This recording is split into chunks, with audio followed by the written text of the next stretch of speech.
ओम शांति। 6 जून 2026। बाबा के महावाक्य। मीठे बच्चे, अमृत वेले का समय बहुत बहुत अच्छा है।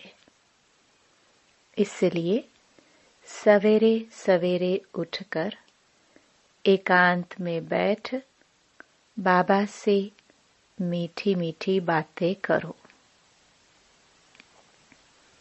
प्रश्न: कौन सी नॉलेज निरंतर योगी बनने में बहुत मदद करती है? उत्तर: ड्रामा की। जो कुछ बीता ड्रामा की भावी। जरा भी स्थिति हलचल में न आए।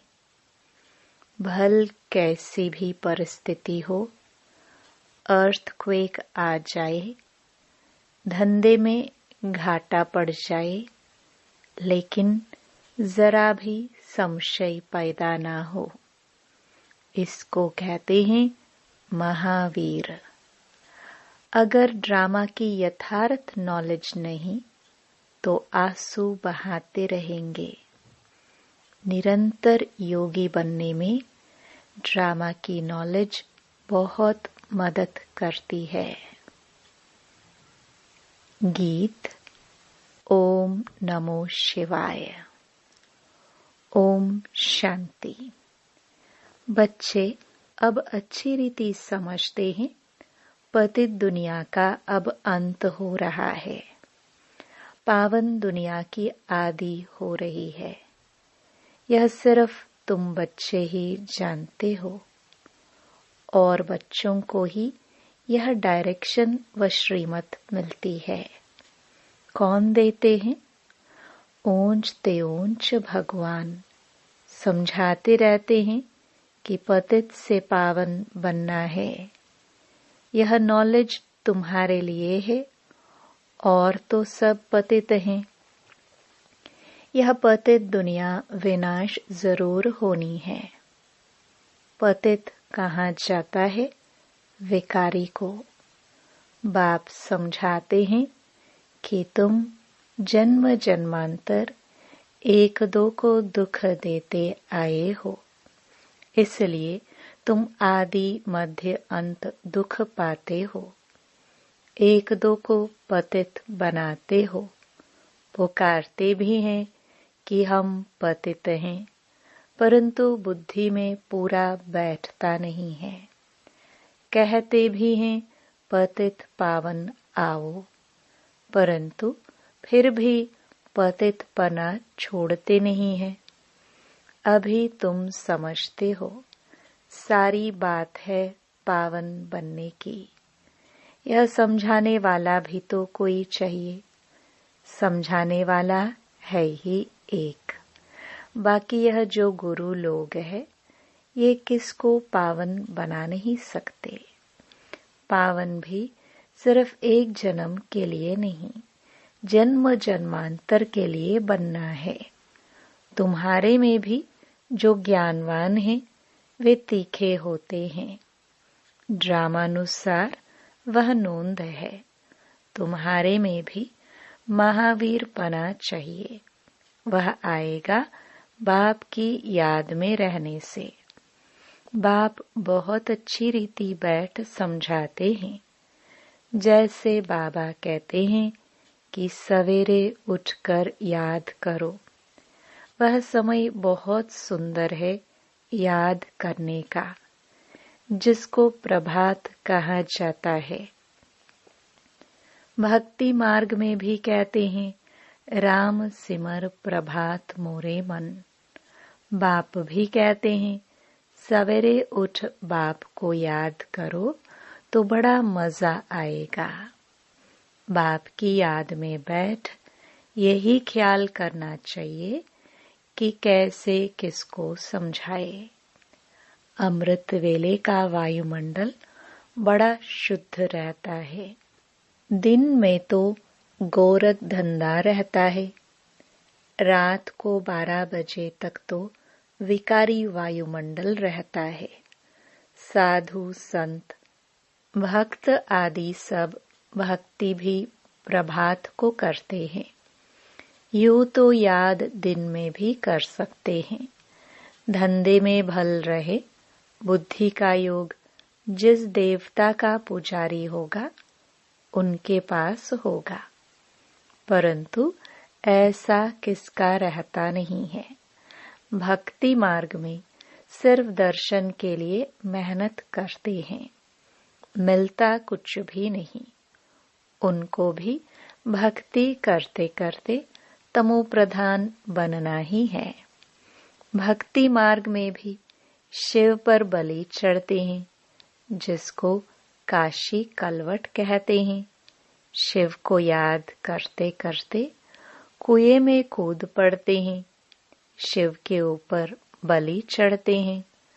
वह है भक्ति मार्ग की बलि, यह है ज्ञान मार्ग की बलि। वह भी मुश्किल, यह भी मुश्किल। भक्ति मार्ग में इससे कुछ फायदा नहीं है। यह जैसे आत्मा अपने शरीर का आघात करती है, यह कोई ज्ञान नहीं है। वह भी कह देते आत्मा सो परमात्मा। आत्म अभिमानी तो एक बाप ही है, जो बच्चों को समझाते हैं कि परमात्मा तो मैं एक ही हूँ। हम आत्मा सो परमात्मा कहना यह बड़े से बड़ी झूठ है। यह तो हो नहीं सकता। बाप कहते हैं मैं आता ही हूँ पतितों को पावन बनाने, सो पावन बना रहा हूँ। बाकी तो ड्रामा में जो होना है सो होगा ही। समझो अर्थक्वेक होती है, छत गिर जाती है, कहेंगे भावी कल्प पहले भी ऐसे हुआ था। इसमें जरा भी हिलने की दरकार नहीं। ड्रामा पर पक्का खड़ा रहना है। इसको ही महावीर कहा जाता है। एक्सीडेंट आदि तो ढेर के ढेर होते रहते हैं, फिर किसकी रक्षा करते हैं क्या? यह तो ड्रामा में नोंद है, ऐसा ही ड्रामा में पाठ है। जो ड्रामा को नहीं जानते वह देह को याद कर आंसू बहाते हैं। वह कभी शिव बाबा को याद नहीं कर सकते, क्योंकि शिव बाबा से प्यार नहीं है, सच्ची प्रीत नहीं है। बाप के साथ तो पूरी प्रीत होनी चाहिए। शिव बाबा के साथ प्रीत बुद्धि तुम कल्प कल्प बनते हो। देवताओं की बाप के साथ प्रीत बुद्धि थी, ऐसे नहीं कहेंगे। उन्होंने इस प्रीत से वह पद पाया है। वहां तो मालूम भी नहीं रहेगा। सारे कल्प में तुमको शिव बाबा का पता भी नहीं रहता है जो प्रीत रख सको। अभी बाप ने अपना परिचय दिया है। अब बाप कहते हैं कि और संग तोड़ मुझ एक साथ जोड़ो। यह विनाश काल तो जरूर है, यह भी तुम बच्चे जानते हो। मनुष्य तो बिल्कुल ही घोर अंधियारे में है। तुम अभी समझते हो। हमको तो बाप से पूरा वर्षा लेना है। याद बिगर सतो प्रधान नहीं बन सकेंगे। सर्जन बन अपने रोग को देखना है, श्रीमत पर देखना है कि हमारी बाप के साथ कितनी प्रीत है। अमृत वेले ही बाप को याद करना अच्छा है। प्रभात का समय बहुत अच्छा है। उस समय माया के तूफान नहीं आएंगे। रात को 12 बजे तक तपस्या करने का कोई फायदा नहीं है, क्योंकि टाइम ही गंदा होता है, वायुमंडल खराब रहता है। तो 1 बजे तक छोड़ देना चाहिए। 1 के बाद वायुमंडल अच्छा रहता है। बाप कहते हैं, अपना तो है ही सहज राजयोग, भल आराम से बैठो। बाबा अपना अनुभव भी सुनाते हैं, कैसे बाबा से बातें करता हूँ। बाबा, कैसा वंडरफुल यह ड्रामा है। आप कैसे आकर पतित से पावन बनाते हो, सारी दुनिया को कैसे पलटाते हो, बड़ा वंडर है। जैसे बाप को ख्याल आते हैं वैसे बच्चों को भी आने चाहिए। कैसे मनुष्यों का बेड़ा पार करे अथवा कैसे नैया पार करे। बाप कहते हैं, तुम पुकारते रहते हो, हे पतित पावन आओ। अब मैं आया हूँ, अब तुम पतित न बनो। पतित होकर सभा में आकर नहीं बैठो, नहीं तो वायुमंडल अशुद्ध कर देते हो। बाबा को मालूम तो पड़ता है, दिल्ली में, बॉम्बे में ऐसे विकार में जाने वाले आकर बैठ जाते थे। गाया हुआ है, असुर आकर विघ्न डालने बैठते थे। विकार में जाने वालों को असुर कहा जाता है। वायुमंडल को खराब करते हैं। उनके लिए सजा बहुत कड़ी है। बाबा समझाते तो सभी बातें हैं, फिर भी अपना घाटा करने के सिवाय रहते नहीं।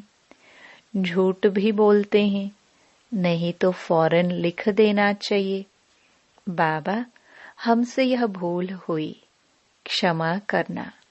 अपना पाप लिख दो, नहीं तो वृद्धि को पाते रहेंगे और रसातल में चले जाएंगे। आते हैं कुछ लेने लिए और ही काना कटा लेते। यह भी ड्रामा में पार्ट है। ऐसे असुर कल्प पहले भी थे, अब भी है। अमृत छोड़ विष पीते हैं, अपना भी घात करते हैं और औरों को भी नुकसान पहुंचाते हैं। वायुमंडल खराब कर देते हैं। ब्राह्मणियां भी सब एक समान नहीं है। महारथी, घोड़े सवार, प्यादे सब हैं। तुम बच्चों को अताह खुशी होनी चाहिए। बाबा मिला और बाकी क्या? हाँ, अपने बच्चों आदि को जरूर संभालना है। ऐसे नहीं कि बाबा ये सब आपके हैं, अब आप संभालो, हम तो आपके बन गए। बाप समझाते हैं कि गृहस्थ व्यवहार में रहते कमल फूल समान पवित्र बनो। कोई भी पतित काम नहीं करो। बस पहली बात है काम की। द्रौपदी ने भी इस पर पुकारा कि हमको यह नंगन करते हैं। पुकारा भी तब था जब बाप सुनने वाला आया था। बाप के आने के पहले कोई भी पुकारते नहीं है। किसको पुकारेंगे? बाबा आया है तभी पुकारते हैं। पतित से पावन बनकर फिर कहाँ जाएंगे? वापस जाना है। वह तो यही समय है। सबका सद्गति दाता, लिबरेटर एक ही है। यहाँ तो दुख है। साधु संत आदि कोई भी सुखी हो ना सके। सबको कोई न कोई दुख रोग आदि होता ही है। कोई गुरु अंधा लूला भी होता है। जरूर कोई ऐसा काम किया है तब तो अंधा लूला आदि बनते हैं। सतयुग में कोई अंधा लूला आदि थोड़े होगा। मनुष्य थोड़े ही समझते हैं। बाप ही आकर समझाते हैं। बाप ही ज्ञान का सागर पतित पावन है। बाकी तो सब है भक्ति। वह भक्ति मार्ग ही अलग है। वह है सीढ़ी उतरने का मार्ग। उतरने में, जीवन बंध में आने में 84 जन्म लगते हैं और फिर 1 सेकंड लगता है जीवन मुक्त बनने में। अगर उनकी मत पर चल बाप को याद करे तो। नंबरवार तो है ना। कहते हैं हमको फलानी टीचर मिले तो अच्छा है, तो जरूर खुद कमजोर है, तब तो कहते हैं फलानी को 2-4 मास के लिए भेज दो। बाबा कहते हैं यह भी भूल है, तुम ब्राह्मणी को क्यों याद करते हो, जबकि बाप सहज बात बताते हैं। सिर्फ बाप को याद करो और स्वदर्शन चक्र फिराओ, औरों को भी समझाओ। बस इसमें ब्राह्मणी आकर क्या करेगी, यह तो सेकंड की बात है। तुम धंधे धोरी में यह भूल जाते हो, फिर भी ब्राह्मणी यही कहेगी मन मना भव।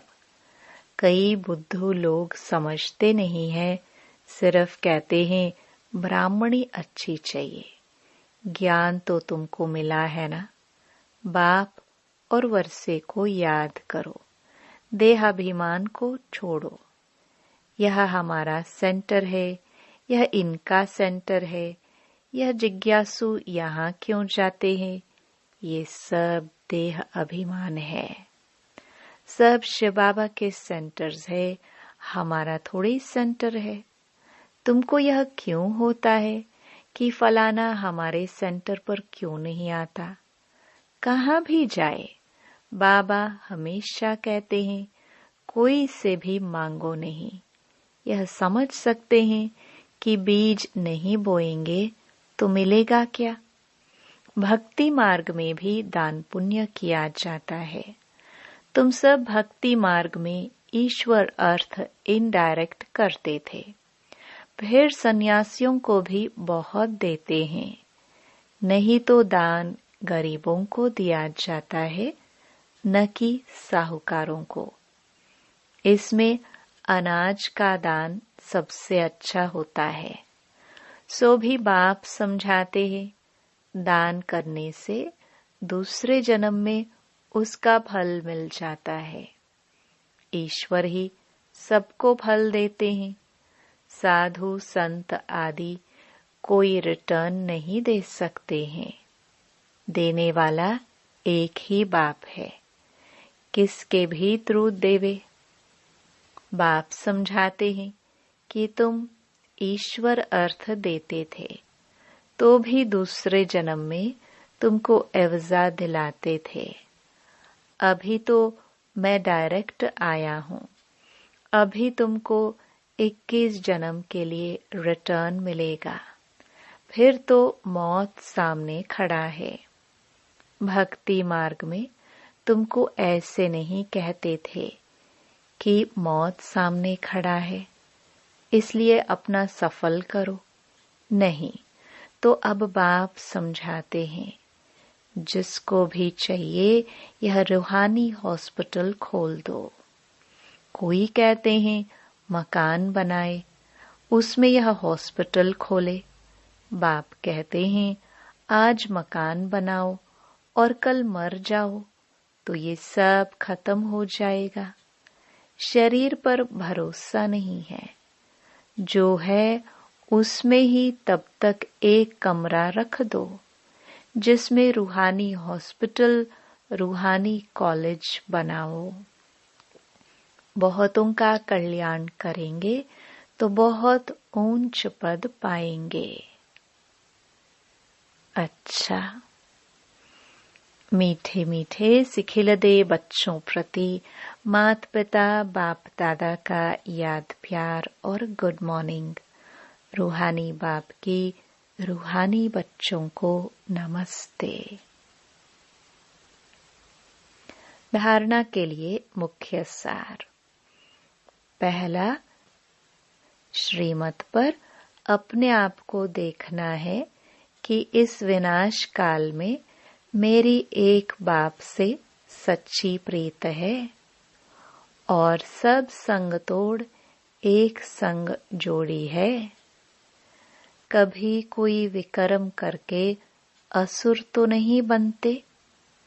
ऐसी चेकिंग कर स्वयं को परिवर्तन करना है। दूसरा, इस शरीर पर कोई भरोसा नहीं, इसलिए अपना सब कुछ सफल करना है। अपनी स्थिति एक रस अचल बनाने के लिए ड्रामा के राज को बुद्धि में रखकर चलना है। वरदान, बार बार हार खाने के बजाय बलिहार जाने वाले मास्टर सर्वशक्तिमान विजयी भव। स्वयं को सदा विजयी रतन समझकर हर संकल्प और कर्म करो तो कभी भी हार हो नहीं सकती। मास्टर सर्वशक्तिमान कभी हार नहीं खा सकते। यदि बार बार हार होती है तो धर्मराज की मार खानी पड़ेगी और हार खाने वालों को भविष्य में हार बनाने पड़ेंगे। द्वापर से अनेक मूर्तियों को हार पहनाने पड़ेंगे। इसलिए हार खाने के बजाय बलिहार हो जाओ। अपने संपूर्ण स्वरूप को धारण करने की प्रतिज्ञा करो तो विजयी बन जाएंगे। स्लोगन, कब शब्द कमजोरी सिद्ध करता है, इसलिए कब करेंगे नहीं, अब करना है। ये अव्यक्त इशारे सदा हर्षित रहने के लिए अपनी नेचर को सरल बनाओ, सहनशील बनो। इस बेहद की स्टेज पर मैं खिलाड़ी हूँ। यह खिलाड़ी की स्टेज सदा हर्षित मुख रहने का अनुभव कराती है। किसी भी प्रकार की कोई भी बात जिसको दुनिया वाले आपदा समझते हैं, लेकिन खिलाड़ी बन खेल करने वाले और साक्षी हो खेल देखने वाले, ऐसी आपदा के रूप को खेल समझ सहनशीलता की शक्ति से मनो